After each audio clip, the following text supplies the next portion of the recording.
Hello, everybody. Hello.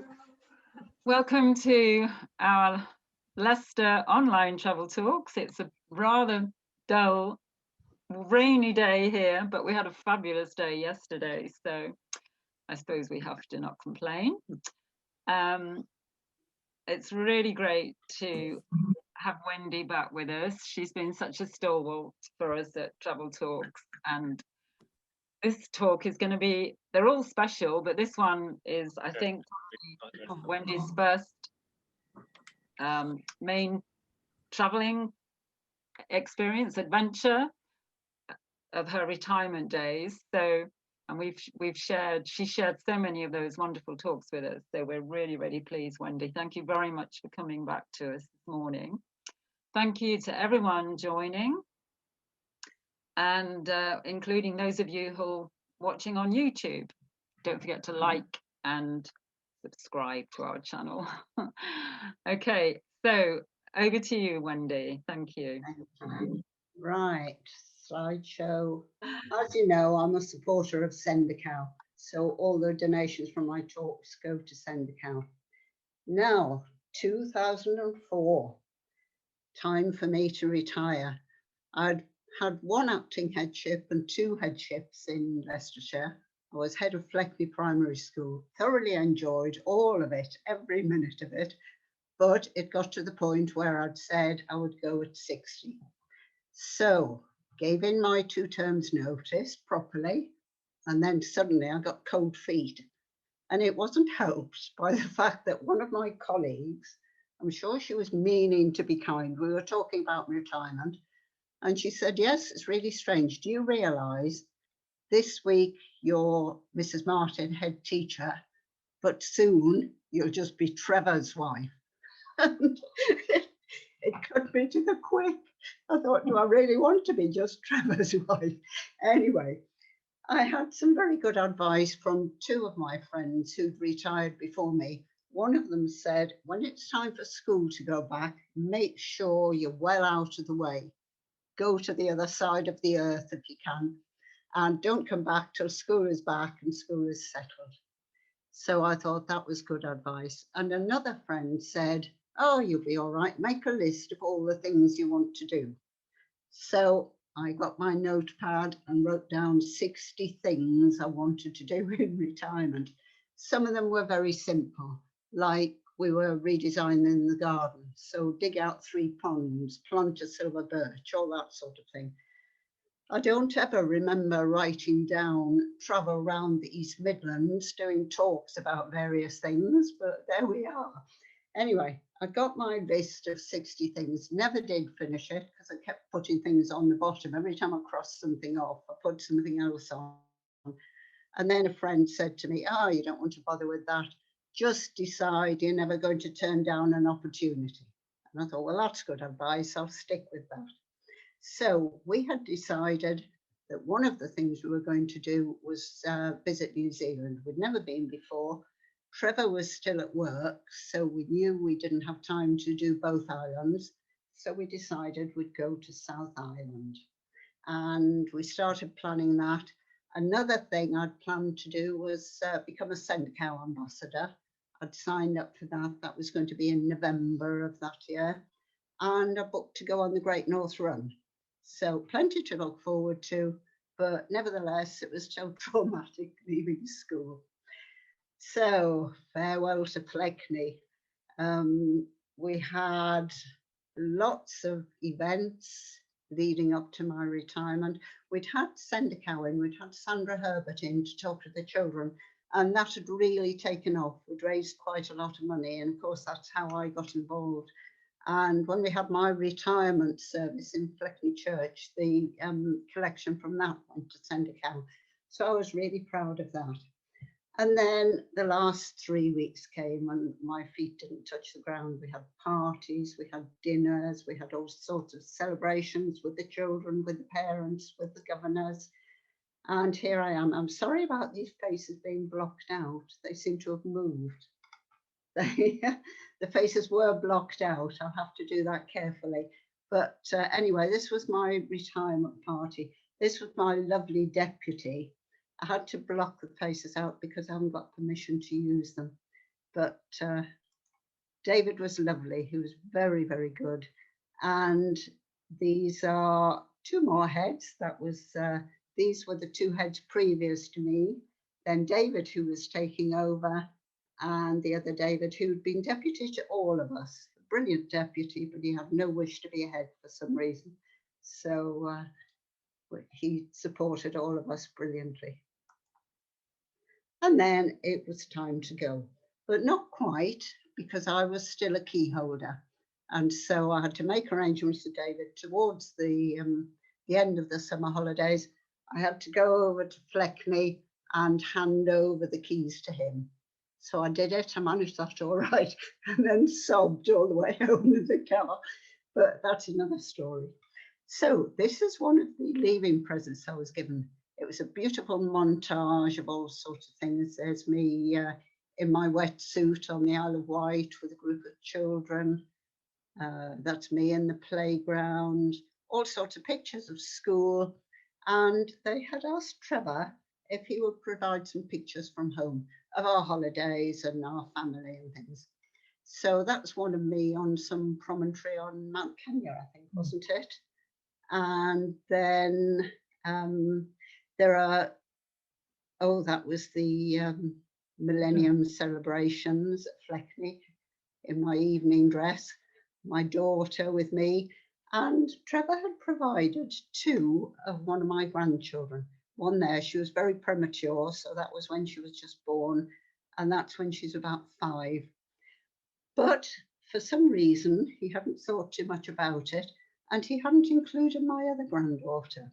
So I remember this very stroppy 5-year-old, hands on hips, looking at the picture and saying, "So where's me then?" So we had to very quickly cut out this little one at the bottom. Wait a minute, I've lost my cursor. Cut out this little one at the bottom and slide it in under the screen. And she's grown up now, of course, but she often looks at it and says, "Oh yeah, the afterthought," which we thought was quite funny. I was given loads and loads of photographs and pictures and drawings and cards, and I made them into 2 scrapbooks. They filled 2 A3 scrapbooks.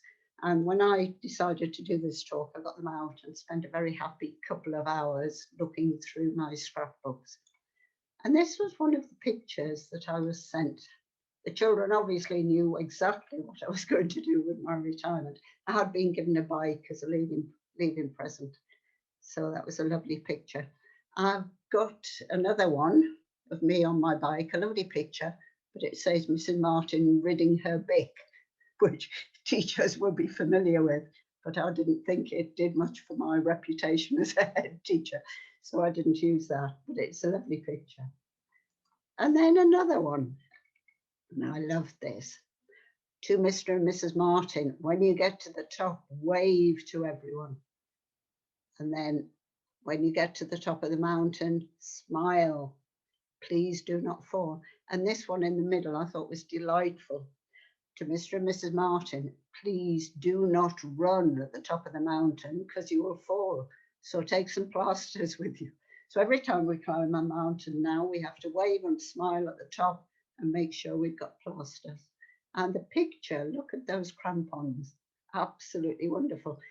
I appear to have my crampon embedded in Trevor's skull, but he's smiling, so obviously he doesn't mind. And I love the ice axes as well. They look vicious, don't they? Anyway, so when just before school went back, we flew over to Singapore and we spent 2 days there, was it? 2 days before we went on. We arrived early in the evening and went to our hotel, and then we spent the next day exploring. Now, I talked about Singapore recently, so I won't dwell on it. Lots of statues by the river. We love these. Quite an old one, and then a more modern one. And there's me outside the Durian. It's quite a posh building, and it's been nicknamed the Durian because, of course, it looks like these awful smelly fruits. I'm told they taste absolutely wonderful, but they smell revolting. They're banned on public transport, they're banned in hotels, banned about just about everywhere, but people do love them. And the guidebooks say that if you eat one, your breath smells as if you've been kissing your dead grandma. So perhaps not to be recommended. I would like to try one of these days. We did a lot of walking. And then we went to Raffles. Now, we'd been to Raffles once before with our friends who'd been living in Singapore at the time. But this time, because I was wearing shorts, they wouldn't allow us to go in the front door. They sent us round the back. They'd still take our money, but we couldn't go in the front door. And it reminded me of a lovely nativity story called Round the Back. And it's about a very bad-tempered innkeeper. And when the Holy Family arrived, he kept saying to them, round the back. And all the visitors, the kings and the shepherds who came to see them, he said, round the back. And then, of course, eventually he went round the back himself and saw the baby, and his attitude changed completely. It was a lovely story. Wandering around Chinatown, we saw these strange creatures and the tanks. And we were there at the Festival of the Hungry Ghosts, where they appeared to be burning banknotes, but when we looked it up, we found that they're pretend banknotes. It's a traditional Taoist and Buddhist festival during the 7th month of the Chinese calendar on the night of the full moon, so it varies every year. And it's said to represent the opening of the gates of hell to allow hungry ghosts to receive food and drink. And family members offer prayers and burn hell banknotes or joss paper notes. So it was quite interesting to see it. Wandering around Chinatown, looking at the shop houses. And this was a magnificent junk. I think it's a restaurant now, but these used to be used for trading, of course, on the Singapore River. And they were used for carrying goods up and down the river. The Sri Mariamman Temple, which is Singapore's oldest Hindu temple. We've been to it several times. It celebrates the mother goddess Devi and the rain goddess Mariamman. And it was renovated in the 1930s. Beautiful, absolutely lovely inside. I think because I was wearing shorts, I was given a cloth to wrap around my lower body before they'd allow me in. Beautiful inside.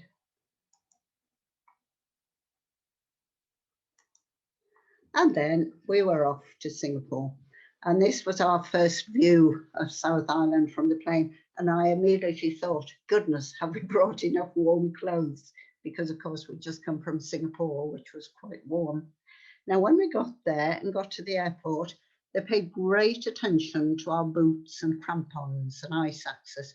And we'd been warned about this, so we'd made sure they were pristine. But we'd heard horror stories of people who'd had their boots jet washed and it took a fortnight for them to dry out.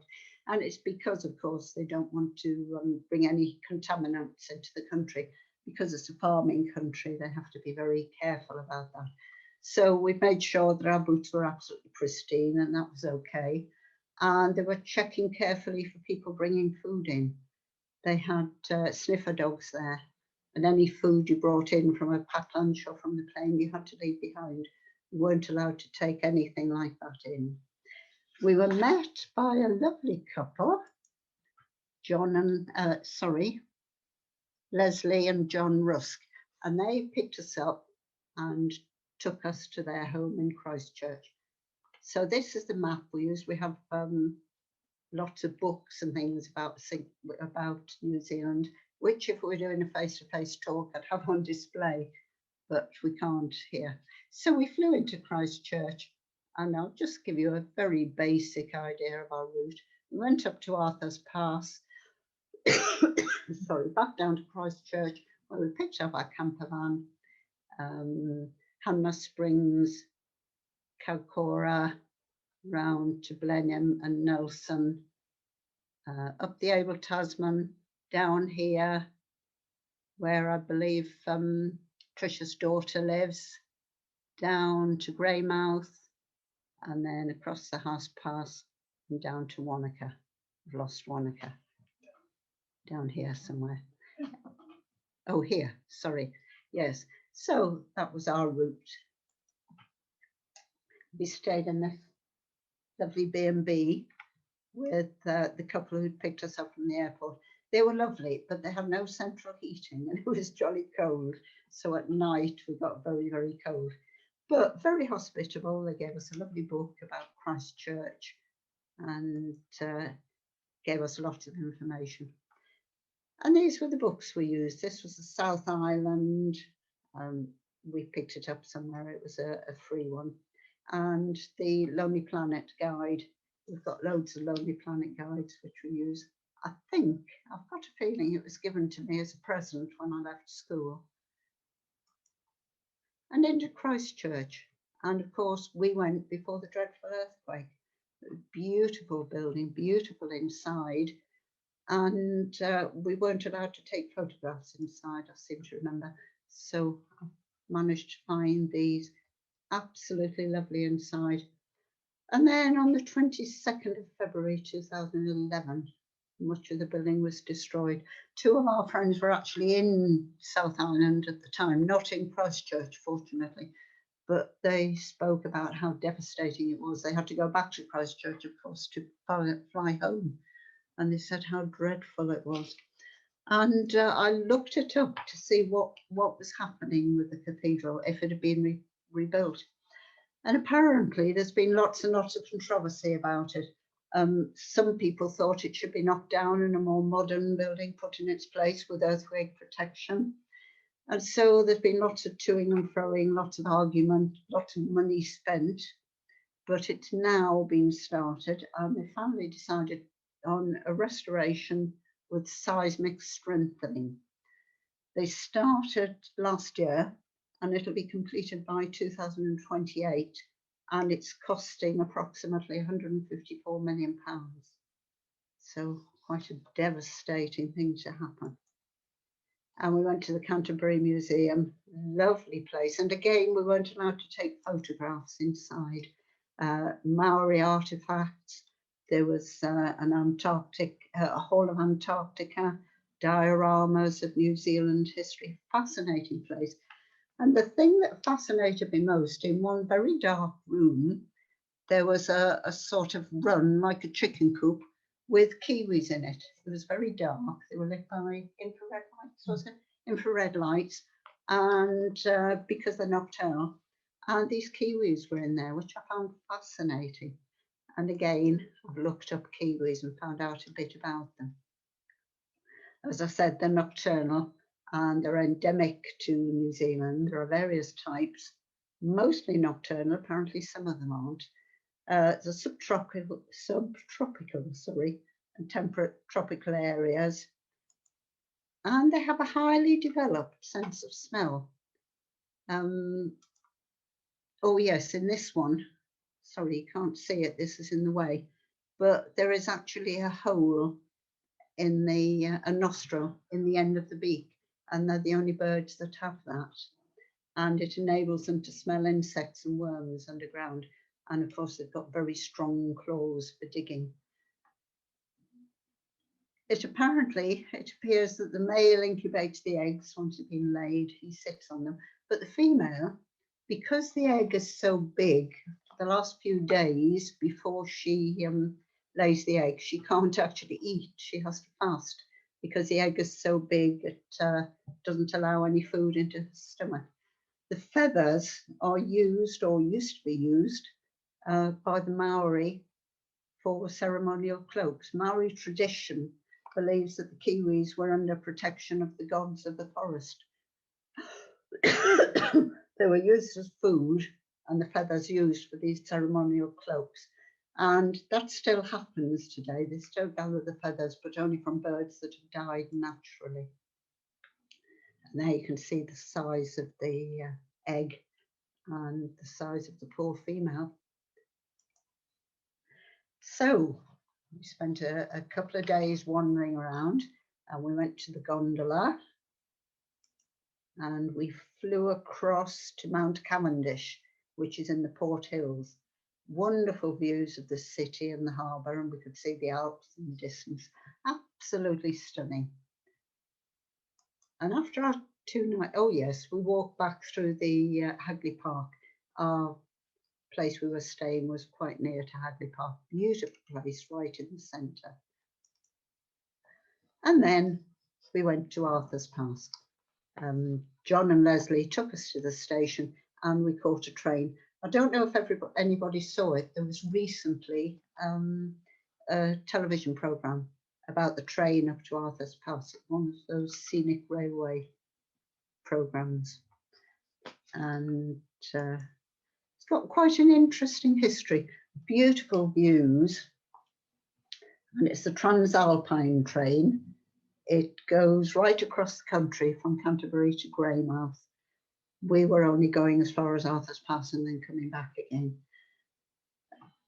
Quite an interesting history. Originally, the Southern Alps, which is where Arthur's Pass is, were an effective barrier between the warring East and West Maori tribes until the beginning of the 18th century, and then I think things calmed down. And it later became a trade route, as gold was found on the west coast in 1865. And it was expected that gold and greenstone was a type of jade, would bring lots of good fortune to Canterbury, to Christchurch rather. But unfortunately, it didn't happen. Sadly, it didn't happen, but it opened up the pass to sightseers. And a surveyor named Arthur Dobson seems to have been responsible for originally developing the route. And then later, timber and coal was found, and the timber and coal industries led to the development of the line. It took 40 years to complete, and it was finished in 1923. But unfortunately, it became a magnet for tourists, and sightseers would go up from Christchurch and they'd pick all the alpine flowers and they'd come back with armfuls of these flowers, not realising what they were doing to the environment. And so in 1929, it became a protected area, and now it's a national park. Beautiful views on the way up. And there we were in Arthur's Pass, and we stayed at this place called the Chalet. We looked it up online, and it's now called Arthur's Chalet, but it appears to be closed. Whether that's because of the pandemic, we don't know. But anyway, we stayed there for 2 nights, had a wonderful time. That was the view from our room. The Kias all over the place. They're a type of alpine parrot, and there are notices all over the place. Please do not feed the Kias. Apparently, they're becoming addicted to junk food, which isn't doing them any good, sadly. Beautiful icicles along the way. The road was closed, I think, wasn't it? The road for driving over was closed. And we climbed on Avalanche Peak. This was one of the things on my list of 60 things to do. So we got our gear, we got our ice axes, and we started to climb. We didn't quite reach the peak because unfortunately there was a storm coming in. So we decided discretion was the better part of valor. But that's my ice axe planted in the snow. And we did our smile and wave, even though we didn't get to the top.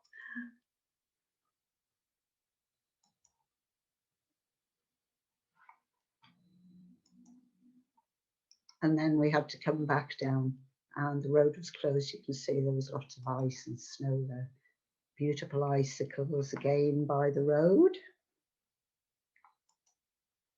And then we got the train back to Christchurch. The train runs each way once a day, I think.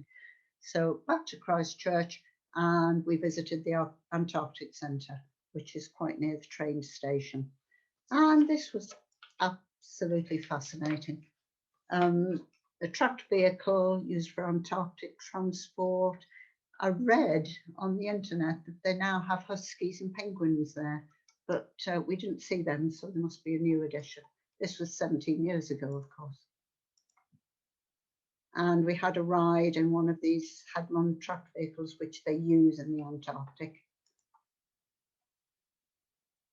And that was the cockpit. They had all sorts of interesting electronic gadgets. And that was the view from the window. And then we went into the simulator. It's called the Storm. And we had to put on all this Arctic gear, and we were all bundled up in it. And then we went in and they gradually lowered the temperature. I can't remember what the final temperature was. And they increased the wind. I think there was some snow as well. So it was just to give you a feel of what it would be like in the Antarctic. And it was pretty terrifying. I don't know how long we were in there. It seemed an awful long time. But anyway, we did enjoy it. And it was interesting to see it. There you can see it's about -5, I think. And we left the Antarctic Centre and picked up our camper van. And I understand, I don't know much about camper vans. It was a Ford Transit high-top automatic. It had toilet, shower, and 3 bunk beds. And of course, it had a cooker and everything we could need. So we had a very brief tour around it, a bit of information about how to drive it. And he didn't tell us something essential, which we found out later, but I'll come to that later on. So from there on to Hanmer Springs. So from Christchurch up to Hanmer Springs there, and then round the top and to Nelson. So we spent a night at Hanmer Springs and we went into the water. And I read that it's thermal pools infused with minerals. And this process of infusing it with minerals takes 173 years. So I'm not quite sure. We've been in hot pools in Borneo as well. It's fascinating. So you're sitting, there's Trevor, look, in the water, and you can see the snow on the hills behind. And that was the leaflet about it that we got. Wonderful place. And then on to Kaikoura, and that was our campsite. That's Trevor relaxing. And then we went on a boat to watch the whales. We've seen whales before. We're not very good at taking photographs of them. We never seem to get the right moment. But this was the leaflet we picked up about it. Lots of dolphins, different whales, seals, albatross. We saw a small albatross, and there were lots of petrels flying above us. So plenty of whales about, and the guide on the boat knew the names of all of them. He knew their history. It was fascinating, but we weren't very good at taking pictures of them. So unfortunately, they just look like logs in the water. We did try, but it's not easy. And these, of course, are postcards. These are the ones we should have got. You just have to have your camera ready at the right moment, and we never did manage it. The sea was quite rough. 1 or 2 people were suffering from seasickness. Fortunately, we don't. We're quite good sailors, both of us. But superb views, and it was great to be told all about these whales and their history and their names. How they could recognise each one, I don't know. And then we were given a leaflet with the history of all these whales on it. So fascinating. There's me on the boat. And then we went on from there, and the road was quite busy. And we noticed this policeman was about 4 vehicles behind, and he sat on our tail for quite a while. Then all of a sudden he pulled in front of us with a loud hailer, jammed his brakes on, and told us to stop. And it was quite terrifying. All these cars went past, and we made to get out of the vehicle, and on his loud hailer again he shouted, "Stay in your vehicle." It was absolutely terrifying. But we found that we were getting it wrong. The rule in New Zealand, which we hadn't been told, we should have found out, but we hadn't, was that if you've got a camper van or a lorry and you're holding up the traffic behind you, you actually have to pull into the side and stop. Trevor was driving at the time. He'd been pulling in and signalling for people to go past him, but you actually have to stop the vehicle. So we didn't know that, so we got a telling off. And I think it left us feeling quite shaky because this chap was very aggressive. When we got to Nelson, we mentioned it at the campsite, and the people at the campsite knew this particular policeman, and apparently he was quite well known in the area for being aggressive with tourists. It was a shame, but never mind, we got over it. So there we are, relaxing by the sea. Beautiful views in Nelson, quite an interesting place. I think we had one night there, didn't we? And then we went on to the Abel Tasman Trail, which is up there. We'd have liked to do the whole trail, but it took 3 days. And I don't know about now, but at that time the huts weren't manned. And so it meant that you had to take all your gear, all your sleeping bags, all your cooking utensils, etc. And having hired a camper van, we didn't really want to leave it for 3 days. But anyway, we parked and we started on the trail, and we got this leaflet.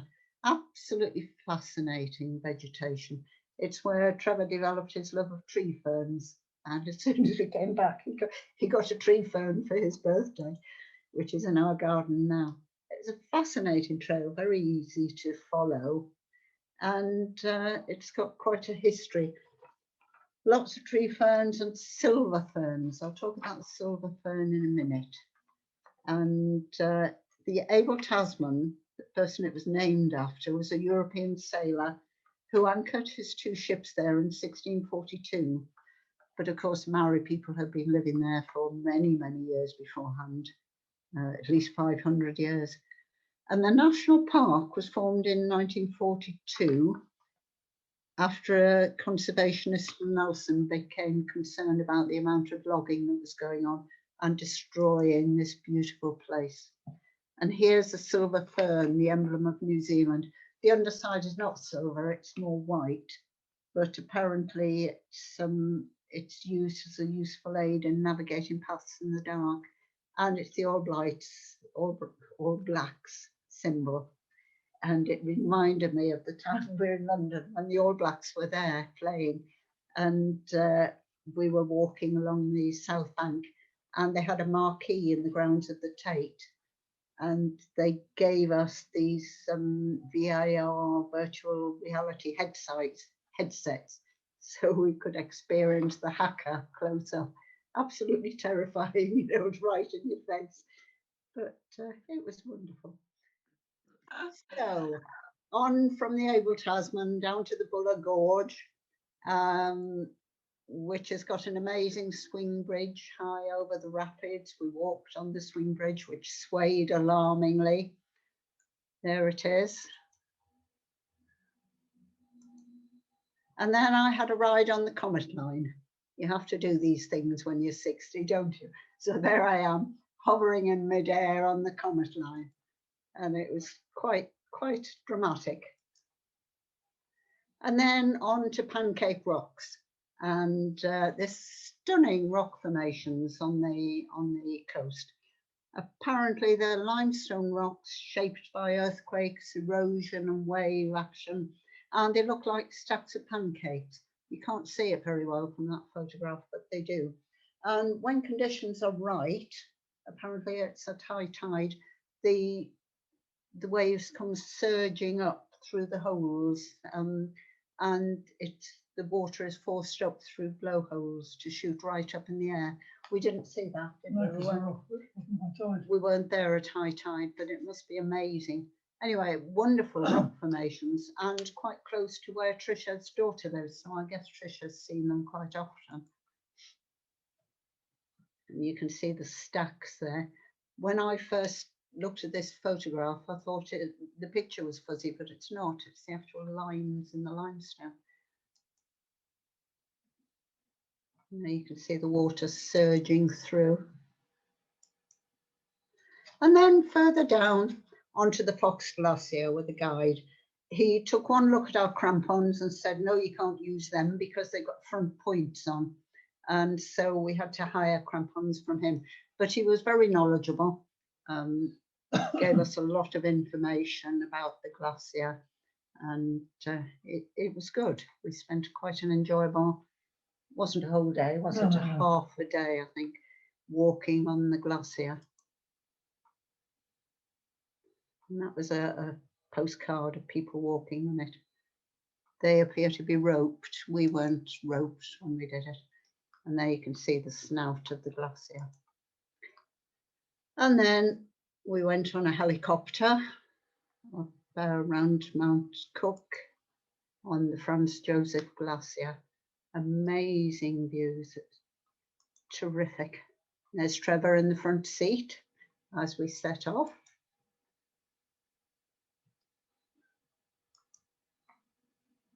And while we're there, over the top of Mount Cook, there's a hut quite near the top, and we saw some people come out of the hut, tiny little figures. Is that the hut? I think so, yeah. Yes. And they were skiing down this slope. It was quite a sight to see. And that's a summit. Pardon? Mount Cook. Yes. So we flew all around the summit, and then he dropped us off on the snow, and everybody got out of the helicopter and had a walk around. The snow was knee deep and very soft. So we couldn't go very far, but it was quite exciting to be there. And then afterwards, everybody gets a copy of the certificate to prove that we've done it. I'll just close this down. Right, and this was our lovely campsite, Franz Josef Rainforest Park, I think it was called. And again, tree ferns everywhere. Pardon? At glowworms. Yes, and we did go on a walk to some glowworm caves, but couldn't take photographs, or didn't take photographs for some reason. But amazing to see them. This was just walks from the campsite. Beautiful temperate rainforest. It's quite interesting, isn't it, that they've got this so close to the glaciers. Apparently it's one of the only places in the world where the glaciers sweep right down to the sea. Lake Matheson on the terrace fort. Apparently the reason the blue colour, the reason they're blue, flower, which is ground up rock brought down by the avalanches, by the glaciers rather, and deposited in the water. So an absolutely stunning colour.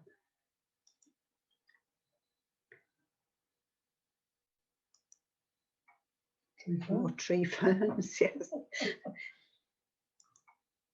Trevor's had 2 tree ferns since then. I think one died, but we've got one now that's very healthy. So down to Greymouth, and then down through the Haas Pass, down to Wanaka, and then up to, where are we? Oamaru, there. Haas Beach, just miles and miles of deserted sand, not a soul around, and these huge tree trunks have been washed up on the shore. It's quite fascinating. You know, if it was in England, there'd be hordes of people there. Miles of deserted sand. And then into the pass. It was quite icy and deserted and quite a dangerous road. Apparently it's Route 6. And it was a trade route, traditionally a Maori trade route, specifically to find jade in the area, prone to avalanches and rockfalls, etc., but some lovely viewpoints and places to stop off. So we drove very carefully down it because it was quite icy and there was some dodgy bits. We stopped off at this place, Blue Pools. Had a walk around. That's by the roadside. And then down to Lake Wanaka. We had a lovely campsite, but unfortunately we couldn't spend much time there. I think we only had one night and then we were off again the next morning. So I'd love to go back to Wanaka because there are some pretty stunning views and places to walk. That was our campsite. And this lovely gum tree. It looked much taller than it is in that photograph. But you can see there from the map, there are lots and lots of walks. You can do Beacon Point Walk, Waterfall Walk, the Diamond Lake Track, and this one, the Skyline Walk, yes. So we'd love to go back and do it. Watch this space, you never know. And I had a little practice for the Great North Run. I told you I'd signed up for that. And I thought, well, I can't sit in this camper van all the time. Got to do some exercise, so I did a bit of running. Apparently, it's close to Mount Aspiring National Park, and there are 3 traditional pathways connecting here. And they used to give the Maori people access to the fish and birds as they travelled west to find greenstone and jade. It's now a farming and sheep and wine area. And the first European settlers who came here apparently found potatoes growing in the 1850s. So work that one out. On to Oamaru. Beautiful public gardens with some nice statues and bridges and things. And then we went to the penguin colony. First of all, we went to see the yellow penguins, and then I think we went back at night to see the blue penguins. And the yellow penguins, I think, were a bit further up the coast. And we watched this, somebody said it was a female, I wouldn't know, but she was struggling up a very steep slope to get to her babies. It took her ages, and she kept stopping and then plodding on again. But eventually she got to the top where the baby was waiting and fed the baby. And it was just fascinating to watch. And that's a postcard, so you get a much better view of them. And then we went to watch the blue penguins. We couldn't take any photographs, it wasn't allowed, but we were there just at dusk. There was a sort of platform where we could all sit, and it was quite quiet. And then suddenly we heard the babies calling from their burrows on the shore, and they got louder and louder. Apparently they'd sensed the adults out at sea.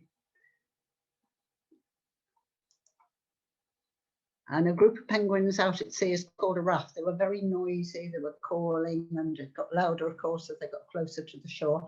And then we watched them jumping out of the sea, and several of them, oh, go back, sorry. And they'd jump up onto the rocks, and then some of them would slide back again. It took quite a while for them to come out. I suppose the whole exercise lasted about an hour, but fascinating to watch. And then they all disappeared into their burrows, fed the babies, and peace reigned. So on from Oamaru, and we're heading back now up to, oh, can't remember where we went next. I think it was around here, wasn't it? Diamond Harbour, yes, and then home. So this was a campsite in Purua, which is on the Banks Peninsula. And this duck was determined he was going to get in. That's the step to our campervan. He was determined to come into the campervan and explore, but we didn't let him. And we spent a very relaxing evening there. Lots of volcanic activity in the past. And we walked around. There was several walks you could do without a guide. So it was quite interesting. That's from the crater rim. And then Diamond Harbour, we waited for a ferry to take us across to Littleton.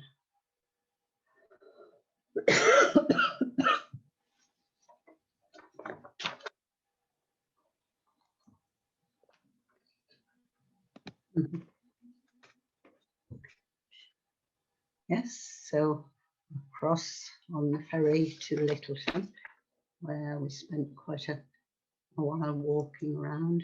It was believed to have been a separate island at one time. I think volcanic activity changed everything, but that was Littleton Harbour. Another view of it.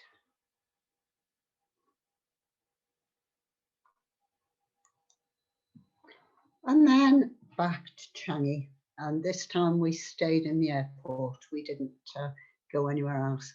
So I think we spent, no, it wasn't that much. It wasn't a whole day. But we spent several hours in the airport, and it's absolutely beautiful. They've got all sorts of things there. We could have gone for a swim had we had our swimming costumes with us. But koi pools, and yes, it was lovely. Beautiful orchids. Singapore is known for its orchids, of course. And there's ubiquitous tree ferns again.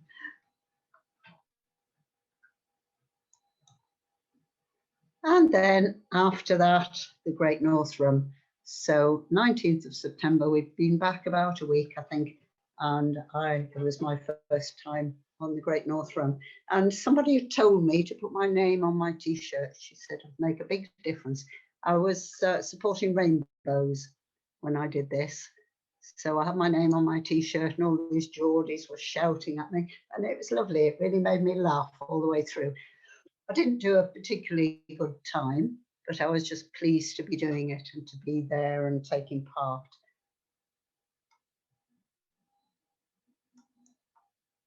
And there I was afterwards. You're given these silver things to wrap around you afterwards, which it was an enjoyable day. And I was near the finish line, and I saw Trevor in the crowd. Trevor wasn't doing it, so I ran up to give him a kiss. Everybody shouted at me, "Come on, get them legs going." It was really funny and made me smile all the way around. One thing that really amused me, I met 3 ladies at the finish line, and they told me that they do it every year. They set off with everybody else, but they said they just take their time and meander around. And by the time they get to the finishing line, everybody's finished and everybody's gone home. But they don't mind, they just enjoy the route. And I thought that was lovely. So I had raised £500 for rainbows, and I still do support rainbows. That's one of the 2 charities that I support. Oh dear, because you've done it once, you get a card, and nobody should do it for the next 4 years. And I did it for 3 years, and then I got a problem with my Achilles, so I had to stop, and I've never run since. But never mind, I enjoyed it when I did it. And as you know, I'm now doing this Relay for Hope. And it amused me when Jo said last week she'd walked about 1,000 miles since the first lockdown. I can well imagine it, because since New Year, I've walked 296 miles and thoroughly enjoyed it. So I've got 4 miles still to do before the end of this month, which I will manage very easily. And I've raised quite a lot of money, so I'm pleased. And between us, we've just done amazingly well, much more than was planned originally. It just took off, and everybody's jumped on board, and I can't remember how many of us are doing it. I think probably 60 odd. But anyway, we've really enjoyed it.